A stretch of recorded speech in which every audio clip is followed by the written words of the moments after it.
Furia needed a KSCERATO masterclass to get themselves past Spirit on Nuke in Blast Open London group stage. Now, this is a player who is passive, lurker, closer, yet remains ever so impactful, and also is able to maintain a really impressive level of output and performance in rating 3.0, despite, certain things maybe being punished a little more, certain things that are valued by the rating, he does incredibly well.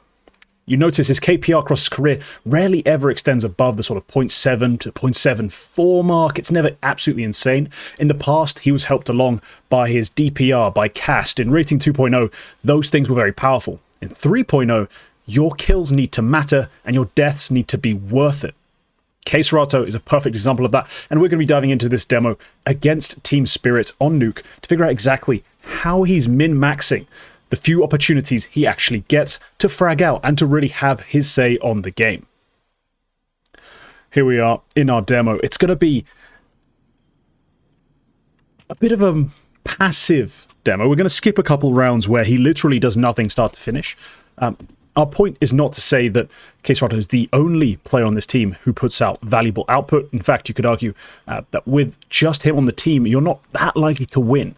He's not going to be single-handedly hard carrying you through every single gun round. You need the aggressive parts of the team to function. That's always been the case with closing players. They are more of a win more thing than they are really a win overall. They don't create every win condition, but as soon as you give them an opportunity to make the most of it, to frag out, they do, and they deliver. And that's what KSCERATO has been for Furia for a long, long time. I mean, this goes back to as far as the Art days, when Art was the IGL who was throwing himself out there, taking a lot of opening fights, but typically a lot of opening deaths. They needed someone to clean up, take advantage of those situations, and he did that very well. Here, a few whiffed shots. Did land one on the initial sort of rush. Struggling to convert anything more. But we're going to see, yeah, this is an even round. This is pistol v pistol. He does get an early frag, but yeah, he struggled to get the rest on, and he's only got 13 HP. I think he ends up saving in this round, which is not ideal. Yeah, I think we can... Yeah, unfortunately, we have to fast forward through the rest of this. He actually goes and saves, so immediately out the gate, probably not the greatest example.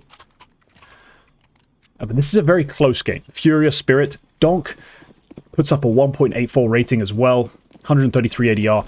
You're going to need someone who can really maximize his opportunities to win this kind of game, and that's absolutely what KSCERATO does. To talk about this team, though, in the more generic sense, obviously we've seen this huge revolution since the signing of Molodoy and Yakindar. We see they're actually a flash assist, nicely done, setting up that lobby aggression. So despite not necessarily having the most impact on this round so far, he was helpful. Things are slightly falling apart, though, back down to a 2v3. But since the addition of those two players, the team has been fantastic. They were stagnant before. You couldn't find quality role players in the positions that especially Molodoy and kind of now...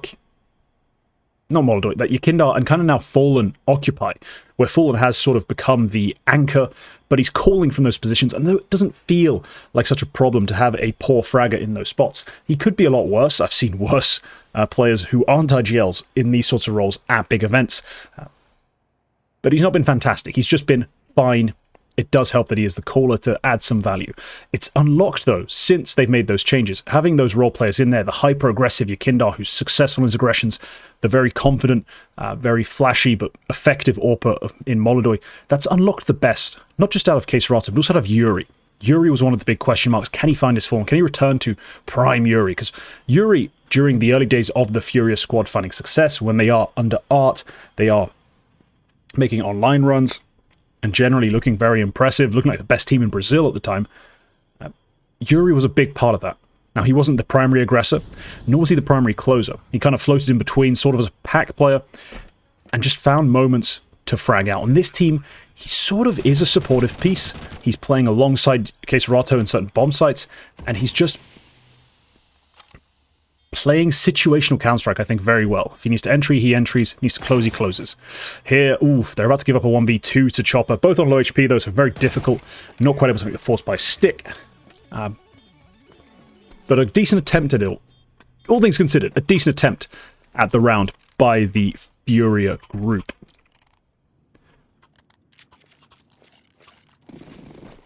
KSCERATO hit on an MP9.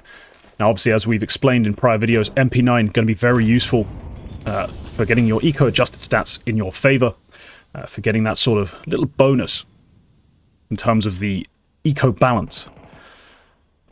In rating 3.0, it's something that is factored in. It's something that I think is pretty cool. We do want to punish eco-fraggers, but yes, rewarding on the other side of things, players with cheaper, shittier weapons, is also quite interesting to me. A little vent break there, sort of fakes it, checks the smoke before actually descending, and even then, you know, see the little jiggles. This is sort of attention to detail that you need to have if you're going to be a player like KSCERATO, who is going to play some anchoring positions, but then when he gets the opportunity to playmake, does so effectively. So he's going to be cautious until the moment comes, and then he's happy to be loose. That's the other extreme that you see passive players who play sort of KSCERATO spots and roles and responsibilities. That's the other part they usually get wrong. They're overly aggressive or overly passive, and the overly passive ones tend to be the most frustrating demos to watch. KSCERATO rides that balance very nicely.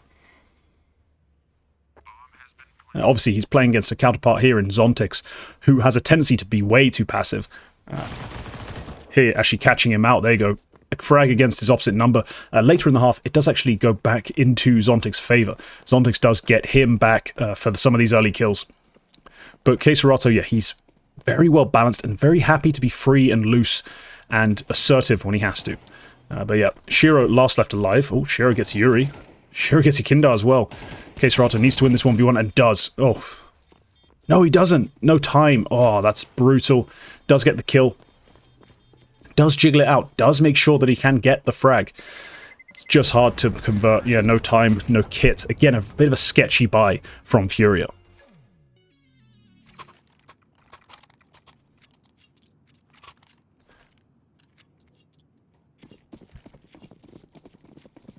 Now, KSCERATO has always been famous for his aim. His spray is also very solid. All of his mechanics are tidy. But what really makes him so good in his roles is that judgment and that meticulousness. It's something that makes Rops really strong as well, is just being so precise, the master of the micro we call him. And here we see that two-man bomb site hold. Great first kill, great second kill as well, just making taking full advantage of the sort of attention Yuri has baited in by sitting in this molly, making a noise, throwing his smoke down. The Hut players are going to be looking at him. They don't expect KSCERATO's position. There's no way of calming it either. Donk does clear it. He hears the bullets fire. But that's a great double kill, and a bit of that sort of coordination you see between those two players. Both are going to spend a lot of gun rounds in that bomb site. Yeah, KSCERATO is going to get the majority of the opportunity to actually playmake. He's going to be the star of the two. But we see there, he does deliver value. He gives Yuri's death meaning, essentially, by being out there and able to get that double kill.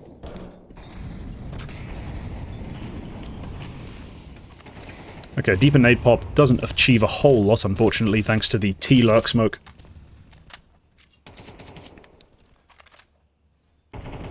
And he's going to try and get close. Oh, is he bumping into someone in the smoke?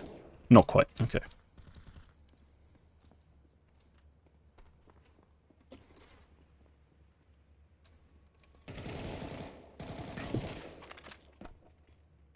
KSCERATO, one of the greats in CSGO, who never really was in the right situation to show it. You know, he never quite had the Furia roster around him to make a deep run happen. You know, win a major, win a Cologne, make these kinds of... Honestly, win very few S-tier events of any kind. Oh, nice play, opens. No one's covering Shiro, no one's here to trade. Great shot from KSCERATO, just hit that perfect headshot, covers the flank behind Yuri, again, playing off each other quite well. Swings off his contact, gets the kill. Now he's got the info for the last player, that's Donk. Just a heads-up fight with Donk. Can he win it? This will be for a triple kill and a 1v1 win.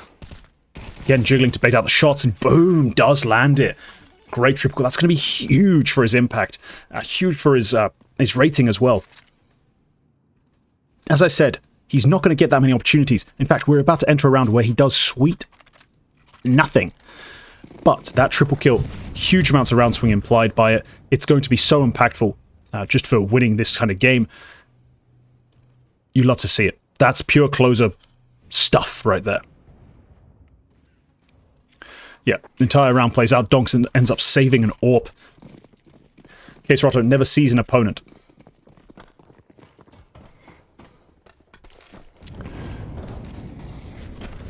Just some standard util. Gets himself a chance to face a rush should there be one.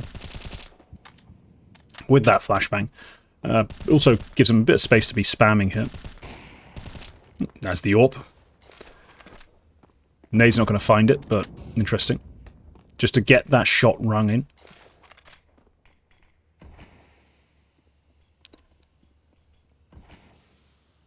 Down to the passive setup. Now, yeah. He's rarely going to force the issue just at the start of rounds, especially on the CT side. On the T side, he will go for some stuff. He's not a completely passive lurker who will just AFK, but he's not going to force things on the CT side especially. It's just not what he does. He's going to wait for the moment to activate, and usually when he does activate, he's good for a multi-kill almost every time. If you're looking for tape on how to play sort of proper CT and TCS, KSCERATO is always a great example. He's not going to be making a lot of silly decisions. He's not going to be dying cheaply. Here, ooh, just about. Zwei gets a knife kill on Fallen. That's unfortunate. We saw that in the background. KSCERATO gets the free one. In main. Round 8, actually, another round where he doesn't do anything. Doesn't see anyone. He does get the flank on, he gets info, and that's all very useful, all well and good, but all the fragging happens elsewhere. You see him not overcommitting to anything, just watching the last player die. He doesn't even rush his flank. You saw him stick himself on the staircase in secret, just waiting for that rotation out should it come through. Just smart, methodical. Doesn't take a cheap death quite often.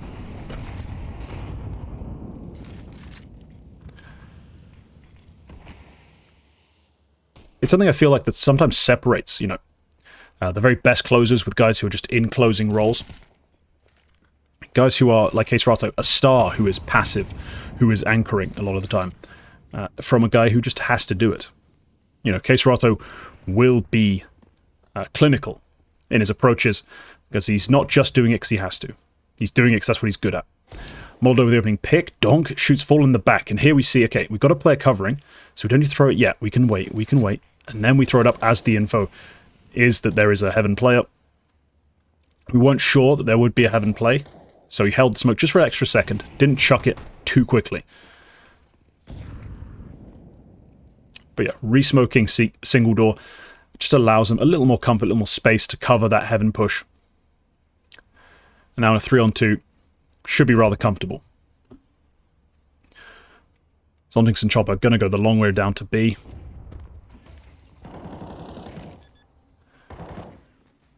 Ten seconds left. Plant does come through. The old duo tag team together again. Going to go for the trade. That doesn't allow Chopper to slip away. Smokes makes it a bit awkward to play around, but does go for the spam. Remembers that the smoke is not a wall. Does land the shots just in time, otherwise that round could get really ugly. Okay, here we have a round that's actually pretty cool in a way you don't typically expect. Of course, multi-kill rounds are lovely. We do love to see those. But this round shows off something that I think is quite important when you're playing these sorts of roles in these sorts of positions. You can't be too afraid to make a play, to take a death, to take a fight, if it's the right thing to do. Now he does the standard stuff, just spamming away towards the single door, looking out for a lurker, trying to catch Zontix going for something, as per usual. I guess Zontix is playing it quite passive. Smoke cuts off his vision. Yekendar's under a lot of pressure. Yekendar gets one kill, more steps, more pressure. KSCERATO pushes the smoke, alleviates some of that pressure, and his death gets traded. So a great kill and a traded death. Yekendar gets to mop up 2 kills, and they get to win that round. If Yekendar gets traded pretty quickly, even if it is 2 for 1, that round's a little bit harder. You know, with KSCERATO stuck behind a smoke, the T's having full out-to-yard control instead, he's able to give up his life to create an extra frag for Yekendar, and that's a round pretty much in the bag. Now just Zontix on 7 HP. Unfortunately, this is awkward. Zontix figures out he can headshot people in this round. And on 5 HP after that tag, takes out your Kindar. And somehow takes out Yuri. Things get stupid. He'd done everything. KSCERATO had done everything that he could have. As a player who's not really playing outside, disconnected by a smoke, still pushes the smoke, still gets a kill, trades his life out to get his out player another frag, and they still lose it to an absurd Zontix round. To end the half, he has a couple of awkward rounds back-to-back. This one could have been magnificent. He's got the flank perfectly set up and shoots. Zontix has no idea he's there. That would have been a free kill. That would have set up Fallen on his lobby push quite nicely. Instead, Fallen's going to struggle to really get any impact after that sort of death. Because you kind of expect it. Like, why is KSCERATO pushing all of a sudden? You kind of expect that there's more coming. Zontix catches Yuri on the push. Actually, Fallen playing rather passively, not going for it. But he was being held. Spirit got the idea.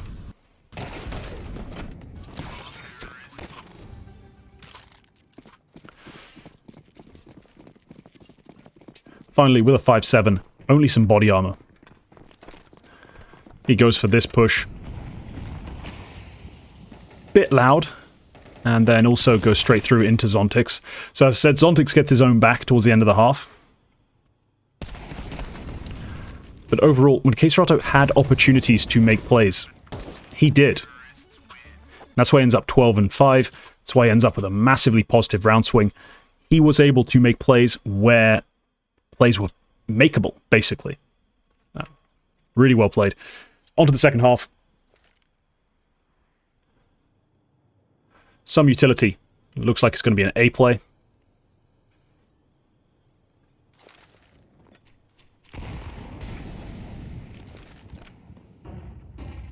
Nade smoke flash. Classic. Yekindar Molodoi get the openings. Should be a comfortable run. Bomb drop, though, awkwardly in the smoke, and no one's going to be able to plant it for a while. KSCERATO holding the lobby push from Shiro. Gonna let him slip through. Bit of a mistake. Thankfully, Molodoi has picked up a triple kill, so round looking very winnable. Well, it was.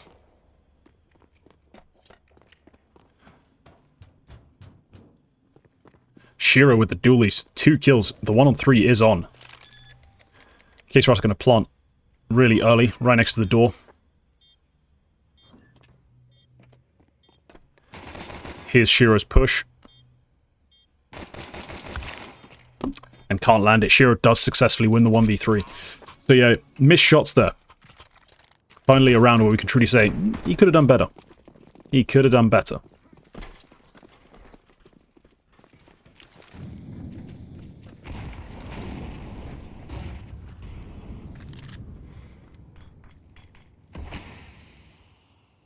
Now, Mac 10. On an A play. Not something you expect from KSCERATO running with a Mac 10. Oh, full blinded by a teammate, I presume. Can't quite get a kill, but does get an assist. A lot of damage done. And now he's on the W key. He's looking for that player who pushed into lobby. Does end up getting behind him. And there's a frag. And drops down vent. 1v1, going to be tough to win versus Zontix.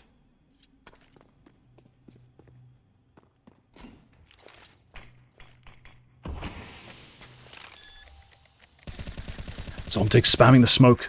He was in the right position, but he doesn't find the right lineup. And boom, KSCERATO takes his head off. Limited opportunities. Still makes it happen. Just a Mac 10 in that round. But on the force buy, able to have huge impact, win the 1v1 with Zontix. And all of a sudden, Furia back in the game.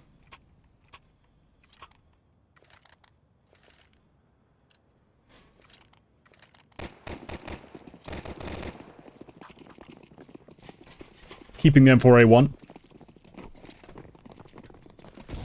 And again, we're playing with a bit more pace. And Nate's trying to catch a hut pusher. Ooh, controls the spray nicely. Zwei goes down.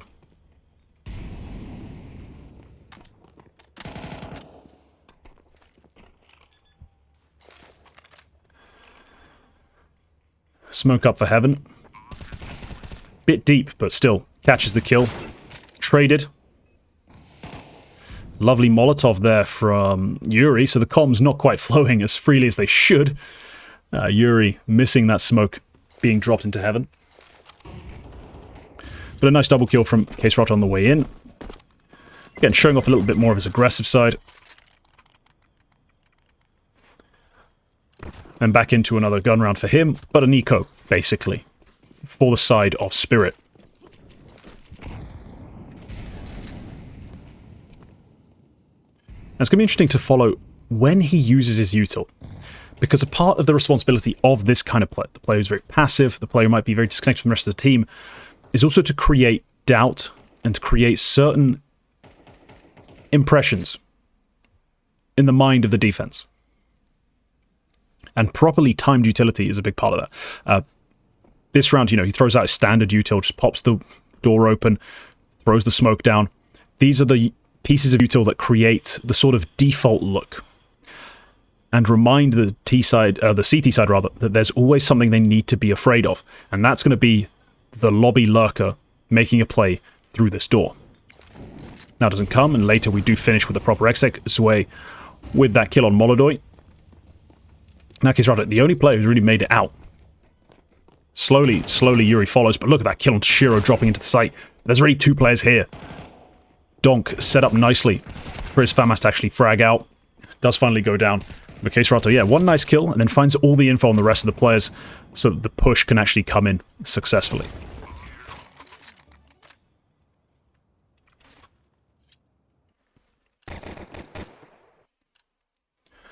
Whilst I record this, Furia are playing Mouse in the decider game of the group. I hope for... I don't know. I don't know what I hope for. I think it'd be cool to see either team go straight to the semis.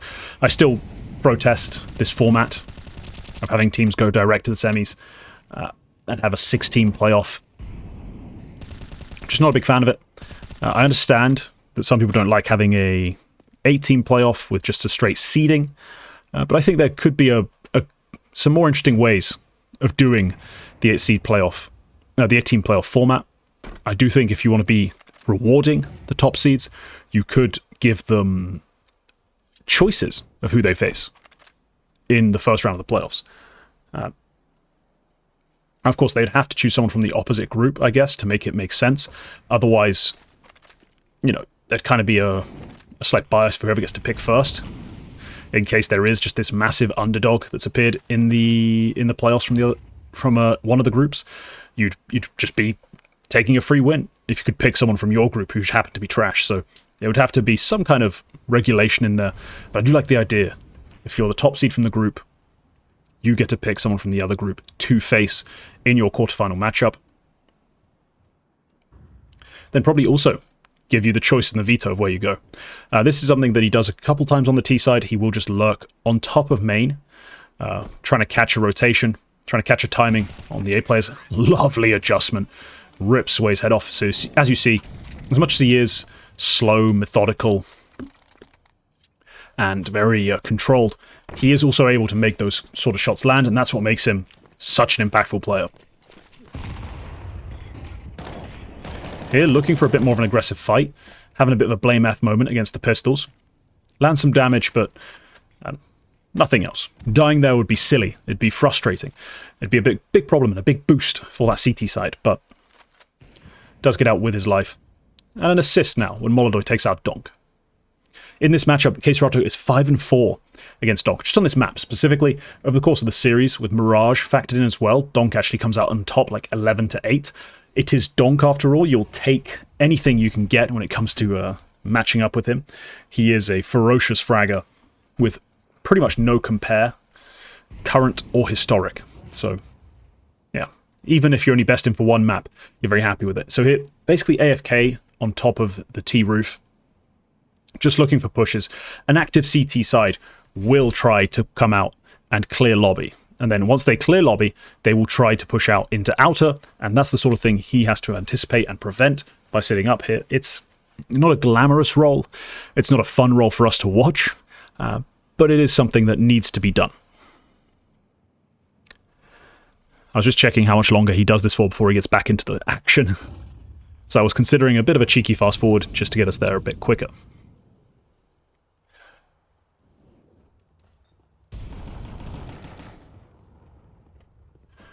Collapsing on the A-bomb site here. Oh, is going to catch. See that player pushing into lobby.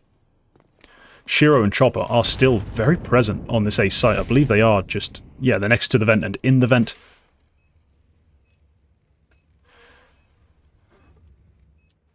KSCERATO just playing the bomb site. Post plant. Nice and easy, nothing silly. Chopper gets one.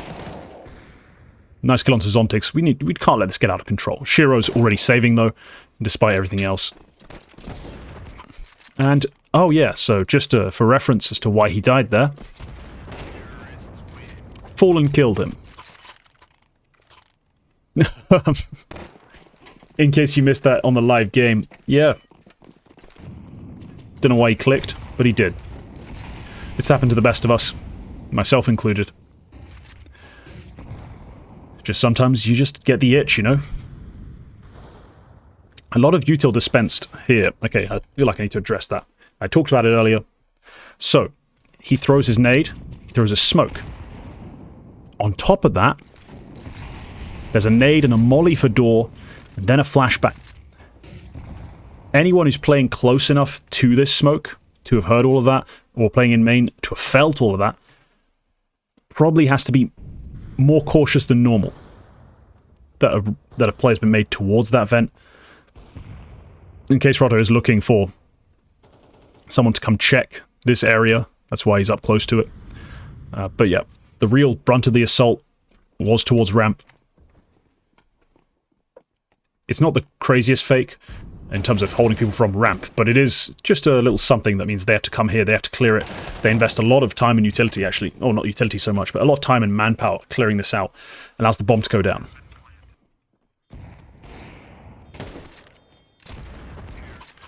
But yeah, a very aggressive early fake, trying to call attention to that ramp side. This is round 20.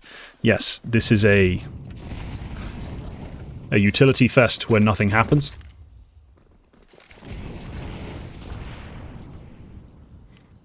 Nothing as far as KSCERATO is concerned, that is. Just a lot of sitting around outside, looking for pushes, waiting, trying to catch someone out, and receiving nothing to shoot at.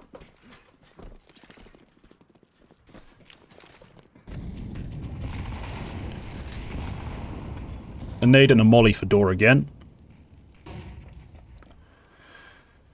Jiggling, looking for a fight.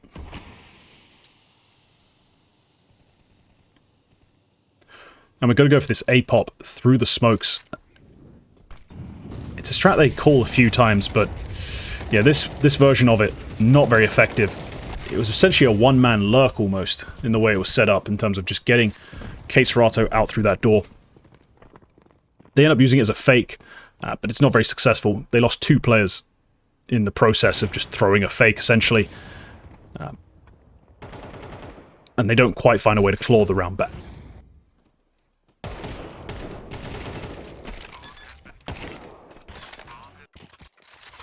Post plant makes it close, but playing a 3v5 is never the plan. Even a 3v4.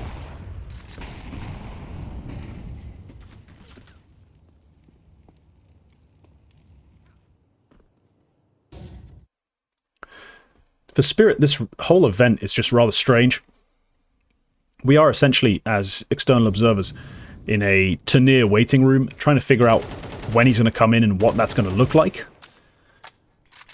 This event really didn't help us, because not only was Tanir not here, but it felt like Donk wasn't being as aggressive as he usually is, only taking about 23% of openers, which for Donk is quite low.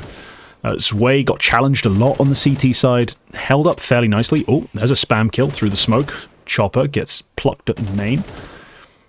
But yeah, Spirit, it's just kind of strange to watch them and wait. They're still favoured to go through the playoffs. They're playing G2 later today. They will have played G2 by the time this comes out. So hopefully we'll have an answer to who is the better out of those two then.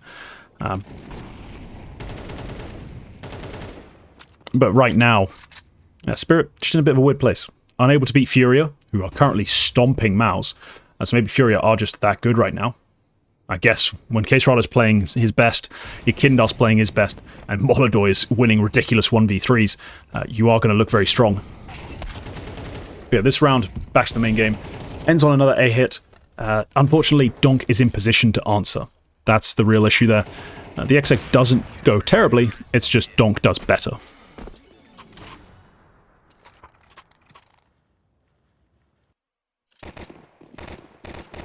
Yeah.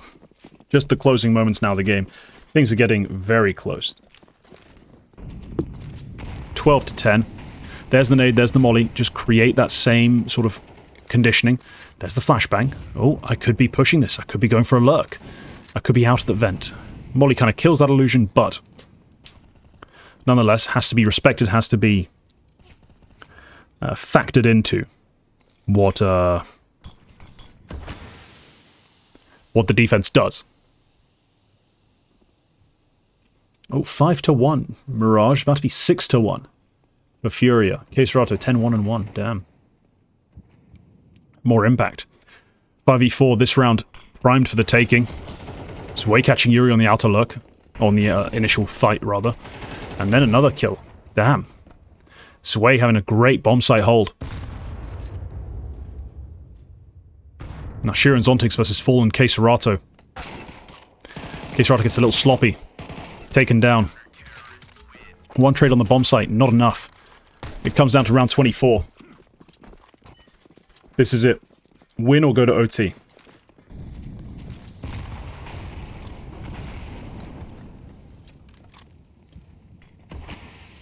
No utility on KSCERATO. He's going to be the entry player, essentially, on this round, I reckon. If he's got no util, he's sat right next to that smoke. He's sniffing the fumes. There's the... Oh, the pop and the flash are beautifully timed. Double kill, more flashbangs flooding in. This is a fantastic pop. I just feel like... let's try and get ourselves into a good position to actually, like, watch this.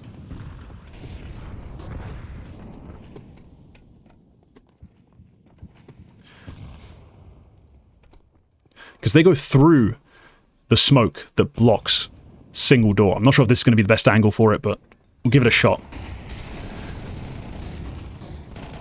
Flashbangs just falling everywhere. Oh my god. Yekindar and Fallen throwing those in. KSCERATO leading the way with a double kill. Donk gets one back, but at that point, it's kind of too late. Zway and Chopper, the two site anchors, the two players holding, die. Shiro picks Kindars. We're back to a 3-on-3. So the opening two kills, huge for his round swing. Now 3-on-3. He's still got to win this round. Bomb is down, so should be in his favor. Ever so slightly. And Molodor catching Zontix, that's it. This is now a very winnable round. Shiro can keep trading out of heaven all he wants. But they're going to need a miracle. Donk, another heads-up fight. Yes, KSCERATO beats him. Shiro gets the freebie. The time is running out. Fallen, with a Tech 9, is going to go down. But time will expire, and that will end the demo. Fantastic play. Min-maxed the fuck out of his opportunities. He didn't have many chances to actually frag out, especially on that defensive end. But when 2v3s and he's called upon and he can swing and he can try and make a play, he does. The play when Yakindar's pressured outside and he actually has to go and be aggressive, be assertive, take a death, but go and get a kill. And as he dies, take some attention, relieves a lot of pressure, makes the right play, gets a lot of impact for it. KSCERATO has been fantastic. I hope you enjoyed this video. I'll see you next time.